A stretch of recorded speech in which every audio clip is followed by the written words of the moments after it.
Ladies and gentlemen, Caucasian and Melanin, welcome to the Second Wind. I'm still here with Ara and Hovag from the Dungeon Report. They've asked me to play some cards, and for some weird reason, I haven't been able to get up out of my chair, so I guess we're stuck here for a bit. Worst casino ever. Again, we're following on from the casino one-shot that I just ran, but before we kick things off and we discuss that in a little bit more, is there anything that you guys would like to plug up top? Yeah, as always, we're always excited to bring our content to other people's table. Our approach to things is to create these setting agnostic, story driven, and lore dense creatures and some items to supplement. So you can find everything we do at TheDungeonReport.com, TheDungeonReport.com, as well as our Instagram at TheDungeonReport. You can find us on all your preferred socials, and all our channels are connected to our website if you want to look for them there. Fantastic. And again, before we kick things off, I'd love if you guys would leave a comment on this episode. It helps the show grow. We have a Discord community that you guys can join. Again, if you share this with two of your best friends, that would be amazing. If you don't have two best friends, go find some. I'm pretty sure Craigslist is still... No, absolutely not. If you don't want to have friends, don't have friends. It's perfectly fine. Just send it to at least two people. If your mom and dad don't like Dungeons and Dragons, find new parents. I don't, what do I say as a DM to that? We'll sell them on it. Yeah, Send exactly. Yeah. I found this casino that you guys might like. Yeah, 100%. So with that out of the way, let's get into the one shot. So what did you guys think of the one shot that you just played in? Oh, I loved it. I liked it a lot. It was nice to do a one shot that wasn't so combat heavy, or no combat at all. Yeah. But I like the roleplay aspect and trying to use your kit in creative and unique ways. Mm-hmm. I feel like a lot of D&D classes are very much designed for, there's like roleplay aspects to it, but a lot of it is very combat focused. Yep. So finding uses for those spells or those abilities outside of combat is always fun. Yeah, definitely. I mean, that's definitely something that I was running into when I was writing this one shot, and I was going, oh, do I need to add a fight to this? I really don't want them to feel bored. But then I went, oh, well, look, if I make the games interesting enough and each floor has a different flavor to it, I think that's enough. But it really depends on the people that you have. Right? Yeah, I mean, I was sweating that last room, like no lie. Hell yeah. I was very nervous. Yeah. Because on the one hand, it's a one shot. Do Yeah. I just risk it? That'd be great content. Yeah, for sure. But on the other hand, I don't want to die. Yeah, no, absolutely. Self-preservation is a big thing, right? And gambling, I think the whole onus of gambling is like, how much am I willing to risk? And that's the whole idea of this one shot. It's how much were you willing to risk at the end of the day? Yep. Yeah, I think that's a good point. Ooh, yeah, go on. Was there? I was just sorry. You go, Hovag. No. Dude, Kartak first. I was just gonna ask, was there a specific reason you picked level 8? I find that level 8 is a pretty good mix because, again, past level 5, you've got your double attack if you really need it. But I find that if you were multi-classing, typically, having at minimum 3 levels of something is enough because then you have your archetype. So I find that level 5 usually gives you your double attack, and if you want to multi-class, a minimum of level 3 means that you have your archetype for your multi-class as well. And it's not just like, oh, I choose, I don't know, fighter and then 1 in cleric so that I can get heavy armor. It's like, oh, yeah, but if you go to 3, you have more shit for the cleric. So I find that level 8's pretty good for people, and it gives them a decent HP pool as well to run with. Yeah, okay. Yeah, talk about that. Like, at the last second, I was thinking, do I take a feat or an ASI? And I took the ASI for con. Yeah. And I was just at the last table, I was like, that couldn't have been a better choice. Clutch. Fucking Kobe in the 4th. Yeah. I think looking back at it, like, it was nice to do a non-combat style one shot, and the gameplay was fun and varied per level. I think in hindsight, like, we were probably a little too conservative with our resources, just being so unsure, which means it's good. Like, the story is good because it makes you feel like you have to prepare for something horrible that's coming down the pipe, right? There's that feeling of impending doom, and with that in mind, it was just like, oh, I could have tried to rage a little bit more and see what comes out of it, just for the sake of it. Like, maybe there was a saving throw or something that could have balanced or done something a little bit better. But all in all, like, it still feels like there's a payoff even for a martial class playing it, because it's just, you can get into the role play side of it. For sure. For sure. I think, like, for me, I'm very much role play heavy. I find that when I'm creating a character, an NPC, a monster, whatever, it's really dependent on what the role play dictates, right? So when I'm playing, I like to get into the character's head and go, what would I actually do if I was in this situation? I know that I have these spells. Okay, this one seems like it's going to get me out of this pinch right here. Or, oh, I'm a martial character. Well, fuck, this guy's talking out of his ass. I'm going to see if I can insight him. But you don't have very good insight. I'm still going to try. Yeah. Instead of, oh, that's not a high enough modifier for me, so I won't try it. It's like, no, I want to try. That's what my character would do in this situation. So I love when I can role play in on shit. I think the best thing we did prepping for this was actually talking about some of the backstory and giving the characters like something more than just, a stat in a spread bar. and abilities, right? Yeah. Yeah. Because that really defined my decisions with him, and then he was also a shifty bastard that just wanted all the money. So there was already like some sort of impetus to what the characters wanted to do, which made it more engaging, especially in this context, like with this type of one shot. It's a very like Danny DeVito, Arnold kind of thing going on, where Danny's like, we need fucking money, dude. Twins. Very twins. Yeah, when we were talking about this, we got the prompt for a casino and not much else. But when you think casino, like D&D wise, like rogue, bard, bard, those are the classics. And I remember we had this discussion and we're like, that might be too generic, you know? Yeah. So, well, how else can we spin this? Well, maybe one of them is like a holy person, like a paladin or a cleric, who kind of takes a little bit from the church every now and then and tries to double it. Yeah. When things fail, Joaquin has other plans for this. There it is. Kind of vibe, Yep. And he wanted to go more of the martial. So we were just thinking like half cousin, something along those lines, who's kind of like, he's got some anger issues. Yeah. And their parents are like, well, your cousin's a holy person. There will be a good influence on you, Turns out not so much. Go the weekend with Kartak, all right? Yeah. I think it was just kind of retooled in the end as like a big dumb lug that really just wants to do good. Yeah. So has bought into the whole idea of the Church of Joaquin and like making the donors' money work. And I think even the scenario that the two of us played out before we even started this was, okay, so what would happen? How would this play out? Kartak's pretty capable in terms of his abilities and perception and things like that. So, Fridge is. So Fridge might notice Kartak doing that, but Kartak would be like, yeah, but we're supposed to. And he'll be like, oh, okay, that makes sense. I see. Let's move it along. Makes perfect sense to me. Yeah. Knowing full well he can't do math at like a third grade level. Yeah. That's basically the dynamic, which is fantastic. I loved it. I thought it was so cool. When I gave you guys the prompt and I was like, oh, cool, here's a little bit of backstory. The thing that I love the most about when we're creating one-shots, I love to play one-on-one. It's so much fun to play one-on-one. But when you have 2 or 3 people joining in, you go, okay, cool. I'm going to give you guys a bigger prompt because you don't have to prepare as much if it's just you on the table.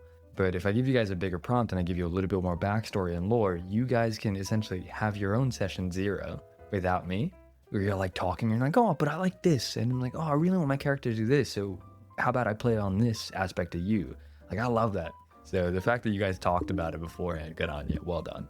We can't help ourselves, honestly. It's a problem. Like, if you let us sit here and talk about D&D for another like hour and a half, we probably would. Yeah. And then we'd probably leave and be like, you know what? Let's make a creature tonight too. There it is. There goes the whole neighborhood. Well, actually, that brings me along to this question. Like, you guys have created such amazing, and this is a shameless plug. I will plug this. You guys have created amazing creations, magic items, creatures, monsters. And I think every single one of them is so unique to the stuff that we already have, but it fits into, like you said, agnostic. So it fits into any world, which I think is so cool. What is your process between the two of you in terms of let's create a new magic item or let's create a new magic monster? How do you guys go about doing that? It's painful. I'll tell you that to start. First of all, thank you. The compliments is hugely appreciated, and we're not good at taking compliments. So let's leave it at just the one. I've literally written out a list of compliments, and I'm gonna go. I said nice beard. I think something says nice hat. You guys wearing a hat? No? Fuck, okay. Not Let's today. not use that one. Wait, this is audio only. Yes. Yeah. I'm looking up Google prompts for compliments. Say she looks pretty. You look pretty. It's Shucks. Sorry, yeah. But I think just to like give you like maybe a peek behind the curtain, the process for us has generally been two-part, and it usually starts with me writing some horrible prompt somewhere around 3 or 4 in the morning.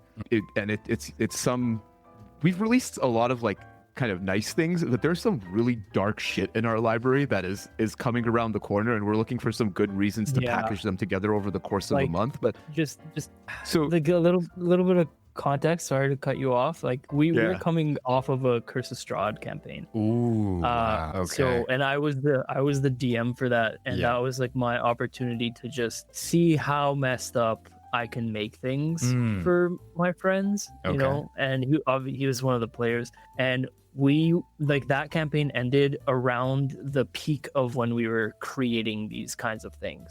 So we have a backlog of pretty horrid stuff. Yeah, but we figured don't start with that yet. Yeah, we'll get there. Fair. But to keep the answer short and clear, so usually it'll be like some sort of prompt, and I'll share that with Ara. He'll review it, and then he'll come back. And Ara's got an encyclopedic knowledge when it comes to D&D, so he'll just be like, oh, there's like we can compare it against this. We shouldn't match it up to this thing that already exists.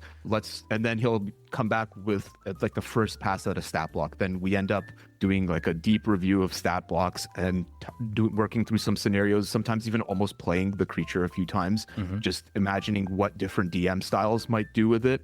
And then it kind of goes through this like back and forth, and we build the lore as we're writing the creature abilities.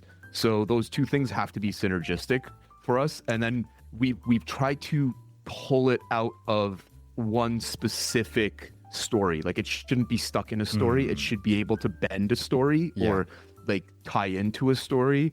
And really a lot of the stuff we want to think about it as like they're story driven because they have purpose, the things that we try to build. But when we go through our final pass and we do our final draft of the writing that goes into the sheets that we provide on our page, that is the hardest part, I think, for both of us. And I think Ara will agree when I say making it an isolated thing that has a story has been really challenging. But what we really wanted to do is, the idea is because we have these things released on a weekly basis, we have to keep up with it. So we spent a year in development. So we're actually on a like over like a 70 or 80 creature backlog or back catalog, like a library that we go back to, and then we retool for the 3rd or 4th time before we go to release. So it's arduous and it's a bit onerous, but it's a lot of fun for us, and it can get a little graphic when we get into it. But I think that's the gist of it. I don't know, Ara, like if you want to pile on to that tirade. Yeah, no, I mean, you covered pretty much everything. He gets a manic idea at 3 a.m., puts it in the doc and texts me.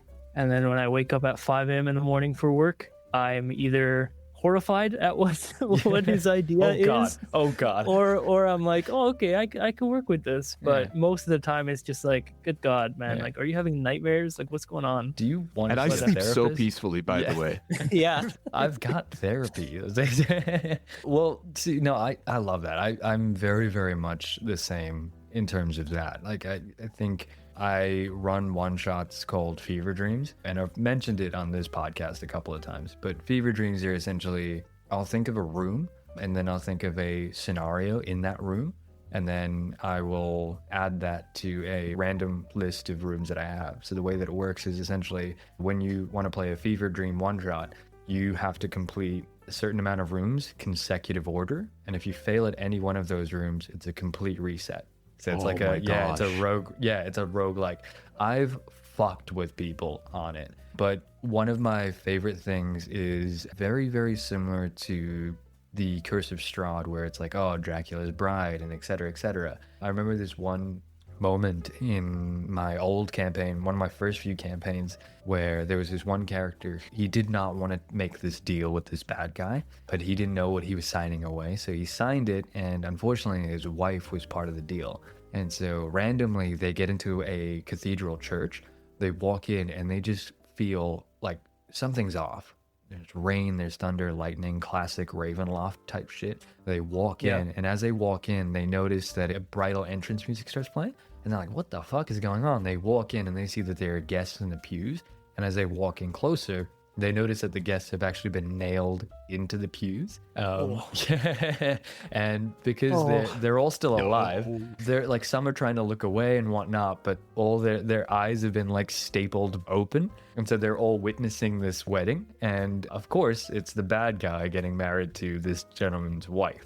And it was, like, I love little things like that, because I'm like, I'm going to scar you. I really want to scar you. I'm so upset that I didn't think of anything remotely that great. Sinister? Dude, that's a good is the word you're looking for. I have therapy, so I can't do stuff like that. But no, I love it. It's emotional trauma. That, as a DM, is the best thing ever, because then it means that the game is memorable. Absolutely. I love emotional trauma. Yeah. When it's in a D&D within setting. Within reason. Yeah.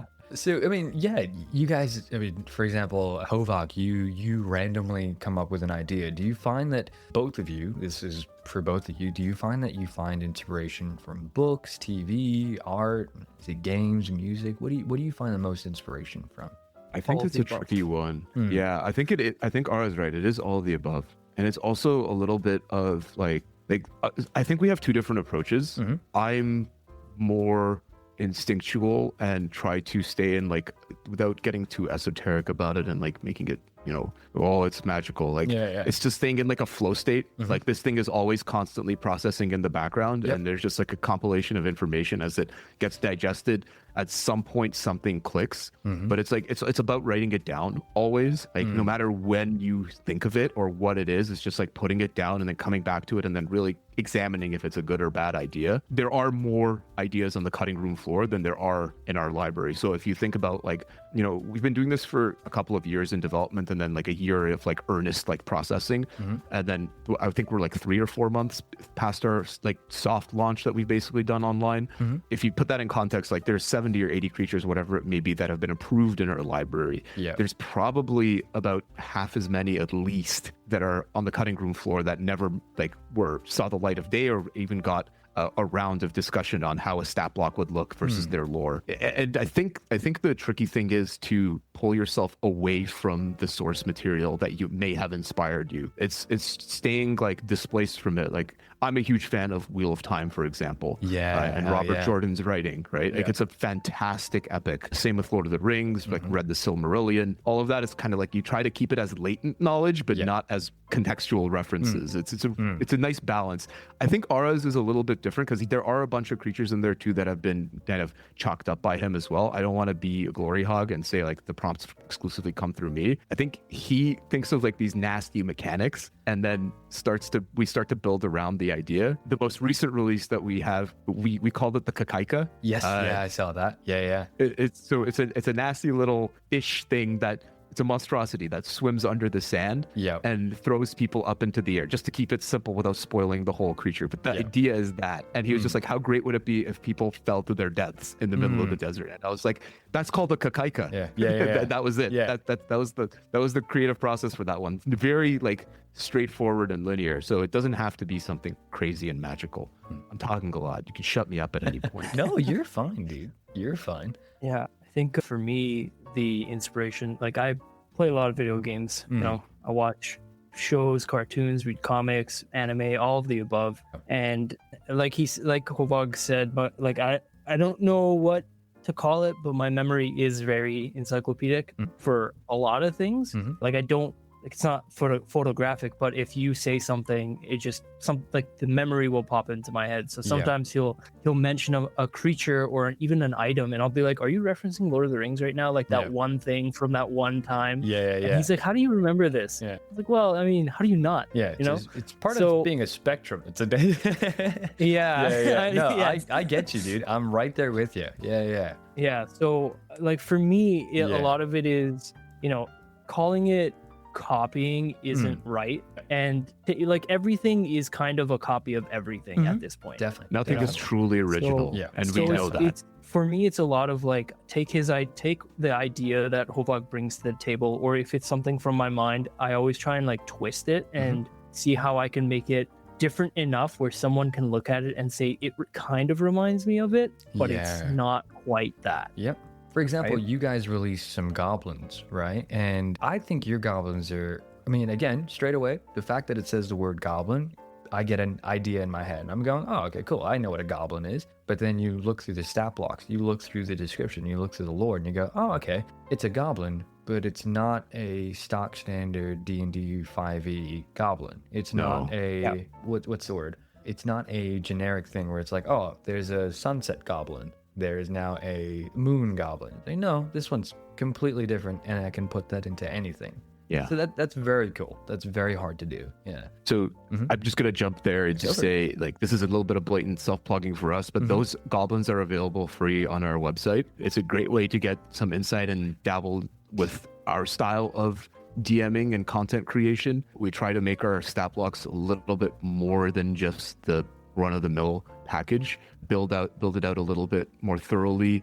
And the goblins actually kind of were our world building. This was like, we did it as a 500 follower celebration on Instagram. Small milestone, but still something for us. And it was kind of a treat to ourselves, right? To tell a story about the Dungeon Report and how the world of the Dungeon Report might function. And there's a bunch of these goblins that do different tasks, but they could function in any real world. And the item, I think, is my favorite thing that we did for this. And that one, honestly, like, it was a sadistic idea, and then Ara just took it and ran with it. Made it just terrible. A terrible thing. I love it. But the whole idea is essentially, you guys are very, very good in terms of having an idea, being very clear with that idea, and then expanding upon it, which I think is really, really cool. Whereas when I come to writing a one-shot, it's completely different. I go,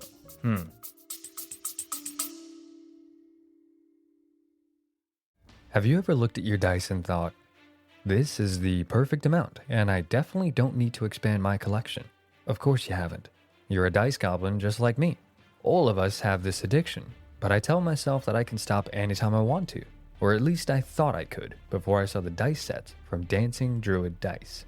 Dancing Druid Dice has graciously sponsored this podcast and is offering listeners 25% off all of their products when you use the code ONESHOT25 at checkout.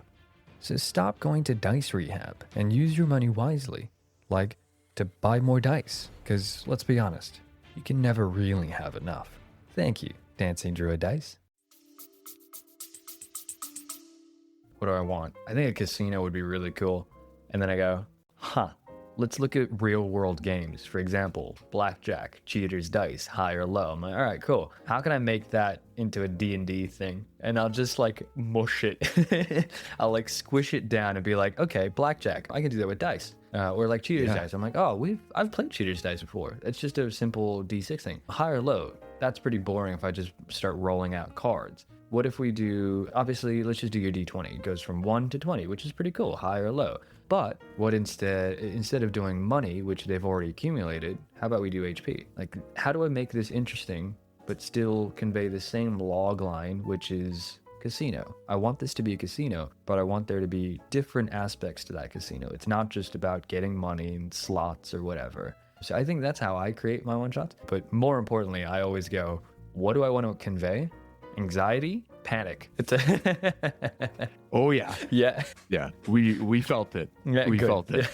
Brilliant. So let's actually talk a little bit more about that one shot. So in that one shot, there was obviously 3 different games, 3 different floors. Did you guys have a favorite floor at all? Do you want to go first? Yeah, sure. I think I liked each floor for a different reason. Okay. So I'll be like right off the bat, I loved all of it. Thank you. From the get-go, like the first floor, I think if you had left it at just blackjack, it would not have been as fun. Yeah. In my honest opinion, I think the drinks were phenomenal. Thank you. Because I didn't see that coming, and in my mind I was like, oh, this might be like a one-time buff kind of thing that he's offering. And then when you said it's free and you could just keep getting them, and I was like, oh, this changes the game fully. And I kind of had a feeling that Hovag was going for the Phoenix Ash because it's whiskey, and real world Hovag's favorite kind of drink. So. Okay. First of all, it's Ponix ass. Yeah, okay.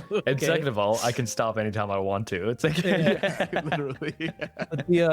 But the second floor I liked a lot because I think the Cheaters Dice game just as like a mechanic was a lot of fun. But the fact that the twist with the drinks no longer being available and only the Fool's Gold being available, that I think was what kind of like really pushed it over the edge, because I was like, well, what could be next? Yeah. This is like, who knows what's happening on the third floor? Exactly. I did have like an inkling that the third floor would be health related because it felt like a theme, right? Like you're starting with the drinks and it's kind of messing with your money. On the second floor, it's messing with your health. On the third floor, by like pattern recognition, it's like we got nothing else. More of attrition, So the third floor I liked a lot, mainly because that's the floor that made me sweat, like literally sweat. Cool. And when I play D&D, having anxiety induced is fun, to be honest. Purely in D&D. Purely in D&D. Any other aspect, I don't know. But so I did like all of it for different reasons. Thank you. Yeah. Very kind of you. Hovag, was there a floor that stood out to you? Yeah, I think I just want to echo what Ara was saying. I think I enjoyed it as a package because like even though some of it was, by process of deduction, putting yourself outside of the table and thinking about it, it's going to lead to taking away health because your resources seem to be cash, and then it's health being used as a resource to gain cash, and then the only like process of deduction, all that's left is you're going to give health. But the question was how and for what purpose. And being the barbarian with like I started with 110, I think, after rolling health and taking like the toughness feat and putting it all into con. I was like, I felt pretty good, right? Even trying the Fool's Gold drink. Yeah. But I think I liked. I have a love-hate relationship with the last floor. I love it because it's the one that had the most intensity and had like the craziest stakes. Yeah. And the stakes were good because it kind of scales you no matter how you play into a position where you're going against the odds and hoping for the best. But I also was like, I don't know what I can do here. Yeah. I was like, what can I actually do? Like where are my options? What's my like out? Do I actually just have to take the buyout and hope for the best? Like, and we don't know, right? We didn't ask you the question yet, but were there other options? Like, what was on the table there for Alex? So what I usually do is I DM very, very subtly, right? And if you've ever listened to any other episodes, I'm very, very subtle. But I'll give you everything, but I'll make sure I keep you distracted so you don't pay attention to it. So, for example, in the last... Good Lord, I think it was Search and Rescue, right? Alex, his character, had to rescue two people, and they were running through a corridor having just downed all these zombies. One of them fell down, and there was this loud bang, but then they all got up, got out of there. And I just had to keep things moving and raising the intensity and panic and worry so that he would focus on this thing. And then right at the crux, it was when they were walking back down, and they see one of the characters stumble, and he goes, holy shit, I forgot. You got bit. That changes everything. So on the first floor, I was like, okay, I need to progress them to the second floor. I need for them to see one person at least make it to the second floor. You guys saw that. Then Ara was like, oh, look, I'll actually walk up to the elevator. I was like, oh, brilliant. That's another little buy-in. I'll bring someone else inside through the elevator. And then you're like, oh, cool, let's just get to the second floor. When you got to the second floor, you had your money and whatnot. And you guys noticed that some people had multiple 5,000 tickets. Which meant like either that they've used that ticket to go up before, or they just keep banking.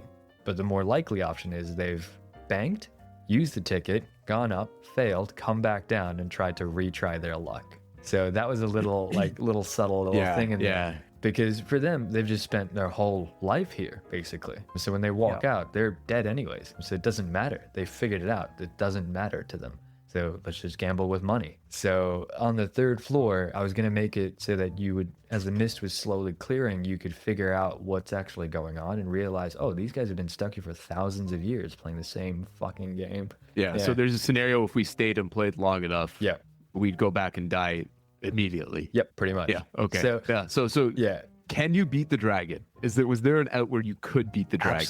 Absolutely. Oh, so damn. The way it was, So I was going to give him 3 rounds. So if he lost 3 consecutive rounds, he would have lost, which meant that you would have become platinum members. You were out. We chickened out. Yeah, the dragon sickness does not apply anymore. But he was out by 2 rounds. He had 1 more round. Hence why, he was out 1 round. That's why I was like, oh, look, these guys are pretty low. Let's double or nothing. Meaning, if he gets this wrong, he's out. He's dead. And these guys get to live. But I had to get both of you down to a certain point where I was like, okay, only then am I going to give this option. Because if one of you went high and the other one went low, one of you still dies in that scenario. So I was like, I want panic to be the main log line of that. Yeah. I like looking at my spell list. So going into this, like I'm not gonna call it like cheating or anything. Go on. But I've listened to some of your episodes, right? Sweet. So I had an idea that this might not be super combat heavy. Yeah, cool. So the spells, and we had this discussion actually just before where Hovag was like, well, should I get like this feat and these weapons and this? I was like, I don't think you're gonna use all that, man. Like just build your character, you know, as if you're just going to a casino. And he's like, no, but I don't know, we might fight something big. And I was like, so I took hold on, you're putting words in my mouth. I don't like this. That's not what I said. I said if we're gonna have a fight, I want utility, and I took the weapon masteries that were most useful. So this is how we work. By the way. It's so good because it's like, oh no, trust me, we're gonna get into a fight. I'm like, I don't think we are, dude. It's like, but if we do, we would have had an interesting fight at least. It wouldn't have been punching bags. Yeah, that's it.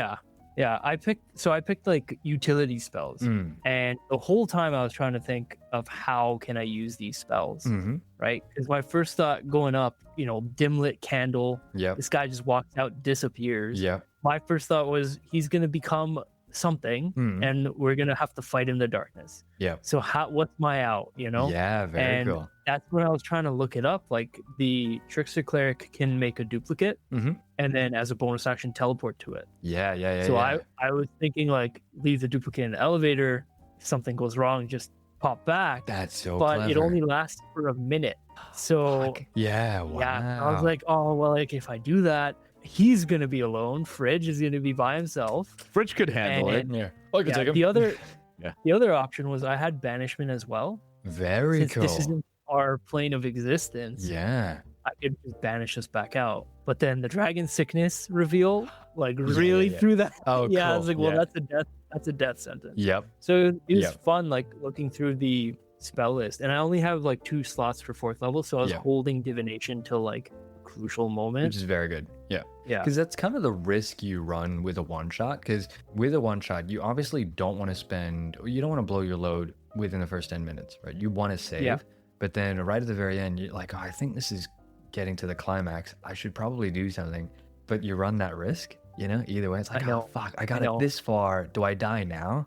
It's like, you can, I'm gonna allow you to. Either way you look at it, I'm gonna get to you. Yeah, I was debating so much. Like, do I charm him? Do I stun him? Like, what if it doesn't work? Then what happens? Yeah, exactly. So, because halfway through it, I'm pretty sure one of you, I don't know if it was Ara, I think it was Ara. I think one of you was like, oh, it's a fucking vampire. That was me. I have trauma with vampires, man. I wonder why. I was like, I thought to myself, like, this character is a zealot. He would know what a vampire is. Like, for sure. He's been fighting like demons and death and undead with his chum. Like, you definitely would have a sense of it. Didn't you do like a divine? You tried to do like a I tried to check. Yep, and it was he's like not a demon, he's not a devil. So I wasn't lying to you.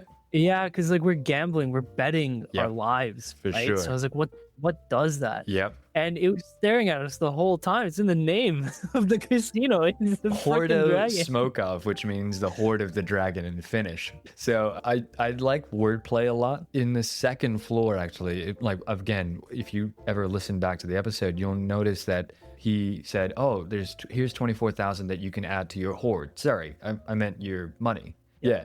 And it was just a little slip up, but I was like, oh, cool. I'll just put that in there and we'll see what happens. But no, I love it. So when I was creating this, I really wanted one thing to be the log line. And the log line was bets. It's all going to be about bets. What can you do to hedge your own bet? So we finished that little one shot. on a roll that didn't happen.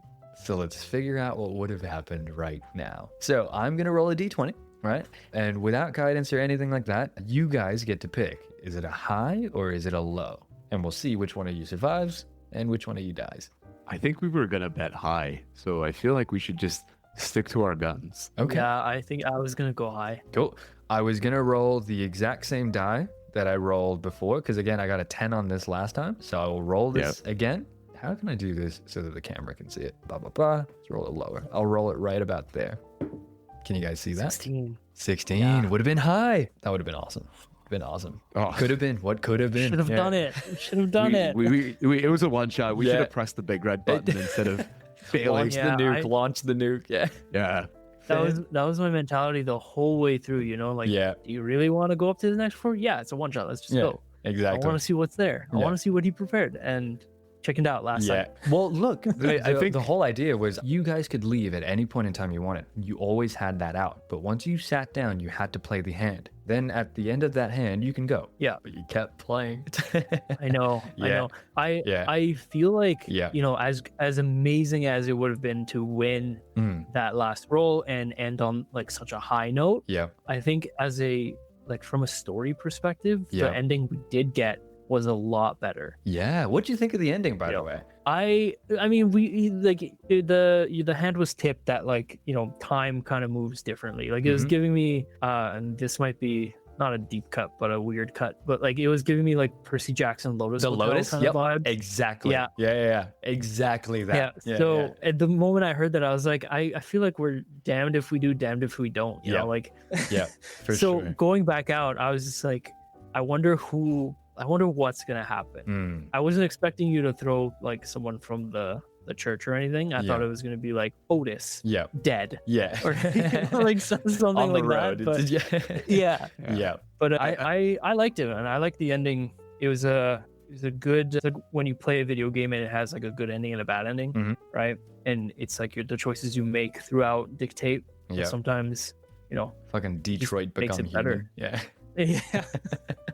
Yeah. I think the benefit of the ending was actually that you didn't do an epilogue. I think doing an epilogue on that would do it a disservice. Yeah. It was like to play out, after whatever number of years based on the life expectancy of the character, you lived a full life and spent all your money but dropped dead exactly on this day. Like you could have done that. You had that option, but it's just better just to say, you've been gone for so long, kind of Rip Van Winkle it and not do the rest of the Rip Van Winkle story. Exactly. Right? Yeah. You're an MIA, but you're back. And then it just like it leaves it open-ended. It's almost like it's almost nice because you could play a hook off of that, like in a way, because these characters could exist and continue to do things in their world and maybe live with the consequences of this. And maybe there is some like I already start like my mind just starts going when it comes to this kind of stuff, and I start thinking, what's the next phase of the story? Maybe they like take their money and they try to make a fortune for themselves in like a big city, but the curse keeps coming after them. And what does dragon sickness look like? And how does that impact them? You only have a few months, right? So what are you going to do in a few months? Are you going to go... do you go back and fight him again? It's like, fuck it, we'll do it again. So I think it's a really cool way to end it and not have to force a story like bow basically to be put on top of the package. Like, this is a nice package. Let it be a package. Definitely. And it's very solid in its own way. Also, I wasn't looking for combat, Ara. I was looking for utility. Okay. I will say, like, I usually do this. I've been trying to do this a little bit more in the second wind, called the second life, and actually either play out what would have been, what like the battle that would have been, or actually tell you guys what could have happened. So the second life, obviously, if you had chosen and you chosen high, you would have won. But on this segment, essentially, whenever I'm creating the one shots, there's always things that I have to cut because it needs to be succinct. I mean, saying that, this is the season finale, so it was 2 hours, and that's fine. I love it, but I find that there's always things that I need to cut. So the thing that I was going to put in initially was have you fight Archibald, So I'll actually explain to you what that would have looked like. So Archibald had pretty high stats. So like high strength, high con, 22 for charisma. He was awesome. But he had a multi-attack. So he had 1 breath and he had 2 attacks. So on the 1 breath, it was a recharge on a 5 or 6, kind of like a dragon. And it was a reflavored dragon's breath that I called a coin toss. So he was just going to grab a bunch of coins and toss it in a cone towards you guys. And then the other thing that he had was so his 2 attacks would have been the poker or the craps, right? So poker, it was just going to throw a javelin, a reflavored javelin at you. Whereas the craps was going to be essentially like a larger D20, but it would explode on impact, which is just an ice knife. Oh, that's cool. Yeah. Yeah. So I had that as like your fight. And I was like, oh, that'd be really cool. But then I said, yeah, it's cool. It's going to give you guys something to fight up against. But at the end of the day, if this is a gambling one shot, and then I have you win via brute strength or magic. Takes out the value of the whole experience. Exactly. I'm so glad you didn't do it. Genuinely, that's fantastic. Like a fantastic choice, honestly. Even if it was done off the cuff, on the fly, or it was premeditated, it feels like it made it better at the end of the day. Thank you. The overall thing for the end of that was I needed to each round have a different buy-in for you. So each round I essentially had like segments written out, which was a paragraph of what the next little bit of lore was. So the first little bit of lore would reveal, oh, actually, these guys have been here for thousands of years. Second, Horde of Smokeoff. It's a dragon's horde. That's where the gold is coming from. So if you leave now, like you could, but you guys die. So either you leave now and you die in a few months, or you continue playing, become a platinum member, and guess what? You can return free of charge. So the final little thing, if you had actually won, this would have been his little epilogue final thing before we get cut back to you on the street. So you make the last call and it's correct. The die is picked up and you see Archibald's eyes widen. He snorts out, letting a puff of smoke. His eyes turn fully reptilian and you see rage begins to take over him as he begins to breathe heavily. It would appear that you have bested me. You may now leave Horde of Smokeoff and return whenever you please. Rest assured that the dragon sickness will not apply to your winnings, but should you return, I will not show you the same kindness. Meaning it would have been way, way harder to get past level 1 and level 2, because it was essentially letting you guys win. Yeah. That much was very, very clearly communicated. Yep. Even Fridge got it. Yeah. Yep. Yeah. As a DM, I try not to like fudge a roll. I try to make it so it's like, okay, well look, fudging a roll in combat means nothing. Roleplay wise though, if this means the roleplay and the story is going to progress a little bit better, or there's now suddenly a new aspect to the story, then I'm like, I'm not going to fudge a roll, but I'm going to see if I can influence this roll a little bit more. I was fully fudging rolls on the table and let you guys in on it. I was like, oh, a 3 becomes a 2.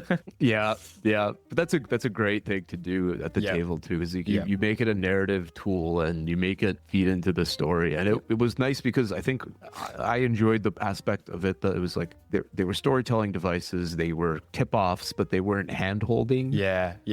And railroading. Yep. Like it didn't feel like railroading. It felt like, oh, you kind of have a choice, man. But if you don't do it, you're not going to know what happens. So exactly. It's like, I gotta know what happens. I know this guy over here. Or I was just like, I need to know. And and I picked a character that, like, personality wise, it was really important to this, that he would just roll with the punches a little bit. Yeah. Because in other campaigns and other scenarios, like I've played some really big personalities that just are like, my artificer, for example, was like a drunken lunatic that would over prep because he was afraid of dying. Yeah. So it was just nice to step out of that and let someone else take the wheel. Yeah. So that made it really fun too, in the same way that like you weren't railroading us, but I was railroaded by my partner. Yeah.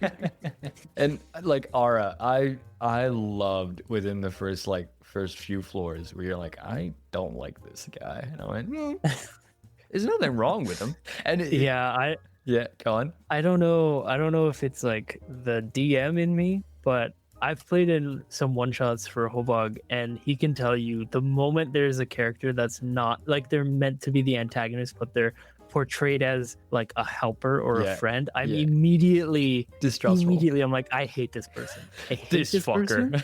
Yeah. It's Like, pretty he ran a aggressive too. Yeah. he ran a one shot for us where like we're going through a cave to find the fountain of eternal life or something along those lines, and our guide, the person who hired us to go with them, they were just very sketchy. Like he was playing her perfectly as like a sketchy guide, and from the get-go I was like, I don't like this girl. I want nothing to do with her. If she was gonna guide us, she can guide us 10 feet forward. I don't want her near us. And turns out she's like the spoiler alert, the main villain. So when you introduced him like as like the, you know, well-dressed guy, big mustache, he opens the door, everything was fine, because I just assumed, you know, he's like a casino butler.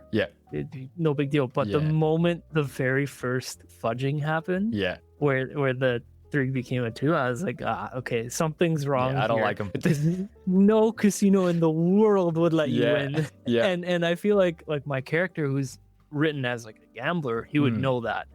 For sure. There's no way. There's something wrong here. For sure. It's like, meanwhile, Fridge took a few tries to figure it out.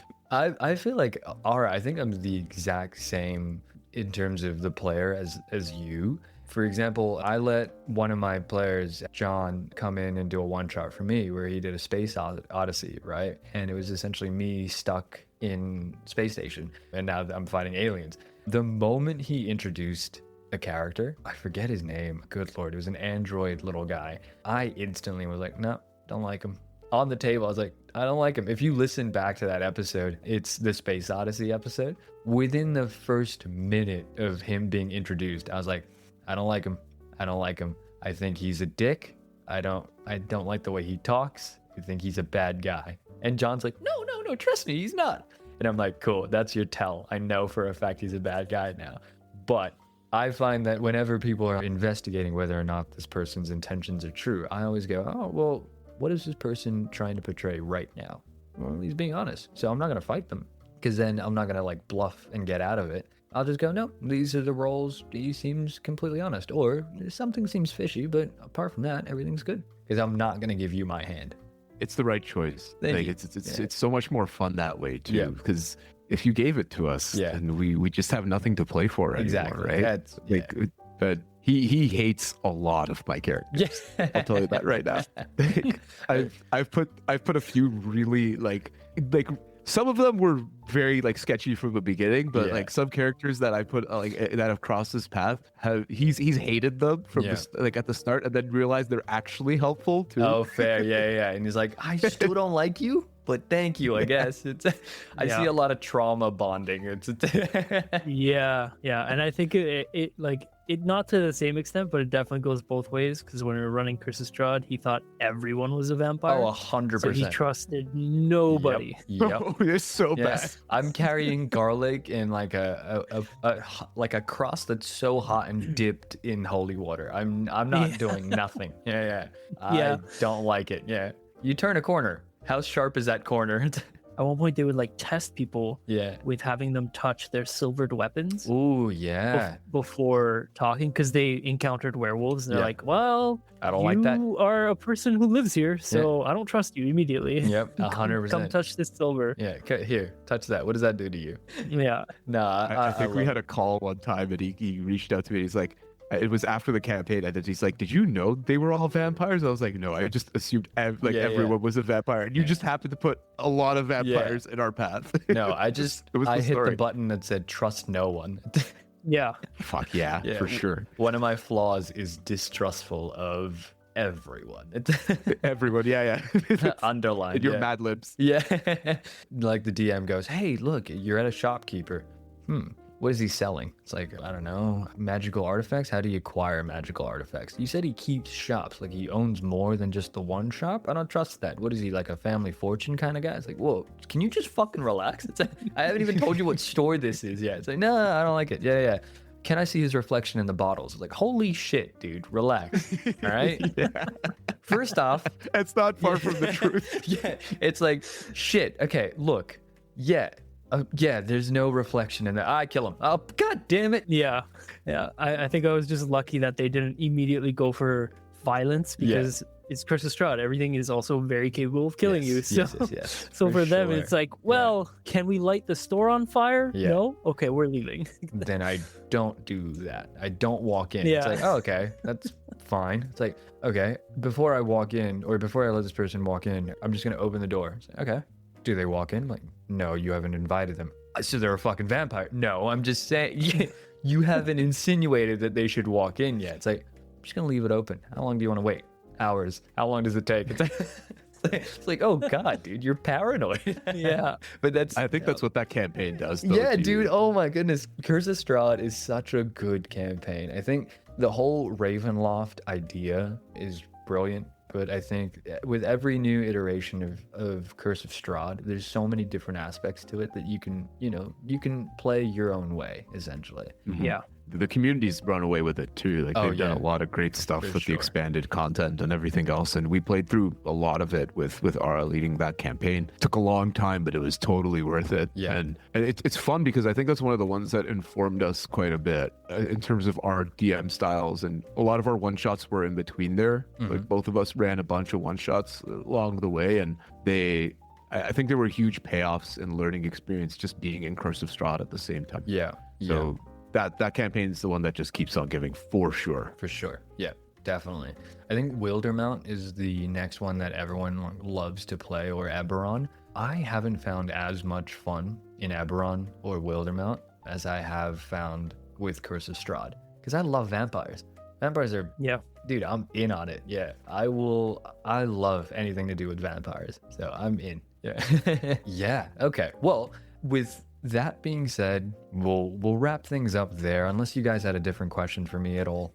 Oh man, this has been fantastic. I think the only thing that I would like to ask is, can we come back? Absolutely. So I'll tease this on this, because technically this is the last episode of season 1. Season 2, we're actually going to be, even though it's called One Shot D&D, fucking find me. All right, we'll fight outside. I'm going to be running little mini campaigns. So the first little campaign that I have is actually obviously featuring the Humble Colossus as the mainstay or the main idea. And hugely flattering. Oh, dude, we'll chat about this for sure. As soon as I saw the Humble Colossus show up, I went, I have so many ideas for this. I need to make a campaign. So I'm going to finish that, let's say, within a couple of episodes. So it's a mini campaign, meaning it's 4 to 5-ish little things. The second part of that is going to be another little thing, which I've already got quite a few people, and I won't spoil it, but quite a bit of the crew from Crit One and Done is already on board. The second little thing was going to be a formal invite to you two. So I won't tell you too much, and I'll run the lore and I'll keep writing it. And once I've finished, editing and filling out this first mini campaign, I'll make sure that I give you guys a bit more context. You're all going to be investigating a lot of deaths around a singular city. The band is going to come together. You guys all work for a very specific police captain, and you are all responsible for finding out why the fuck people are dropping like flies. Can't wait. That's all I'm going to say. And Can't wait. If you think it's a vampire, you're wrong. It's not a fucking vampire. Right? Vampires, definitely vampires. Yeah, I have garlic knots. Why? I'm hungry, I guess. It's fantastic. Well, again, we'll wrap things up there. It's been an absolute pleasure to DM for you and have this conversation with you. So, Ara, Hovag, I thank you guys so much for showing up. If you like what you heard, then please leave a comment and tell us what you liked about this episode or season 1. And what you'd like to see for season 2. More importantly, don't forget to check out both Ara and Hovag at The Dungeon Report on their website, or at The Dungeon Report on Instagram. They do amazing stuff. I genuinely cannot hype these guys up anymore. I mean, again, season 2 is starting off because of these guys. So with that being said, I hope you guys had fun, and I will see you guys in the next episode.